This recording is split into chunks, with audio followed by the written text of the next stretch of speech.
చిక్కుడు ఆవకాయ అండి. నేనైతే చిక్కుడుకాయలు, కణుపు చిక్కుడుకాయలు తీసుకున్నాను. ఇవి చక్కగా బాగుంటాయి. తోట నుంచి అప్పుడే తెచ్చి ఇచ్చారు వాళ్ళు. ఇవి పావు కిలో చిక్కుడుకాయలు తీసుకున్నా. వీటిని ముందుగా అటు ఇటు లేసులు తీసేసి శుభ్రంగా కడిగి ఒక గుడ్డ మీద వేసి నీరు పోయే వరకు కూడా, తడి ఆరిపోయే వరకు ఎండబెట్టుకోవాలండి.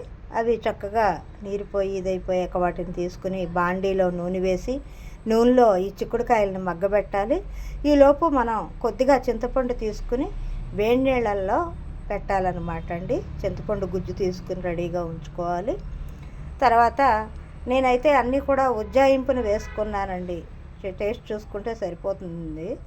చిన్న గ్లాసుడు తక్కువ వెల్తిగా ఉప్పు వేశాను, నిండా కారం వేశాను, ఆవాలు మెంతులు వేయించి మిక్సీ చేసి ఆ పొడి వేశాను. దీనికి కావలసిన పదార్థాలు చిక్కుడుకాయలు, నూనె, ఆవాలు మెంతులు వేయించిన పొడి, కారం, పసుపు, ఉప్పు.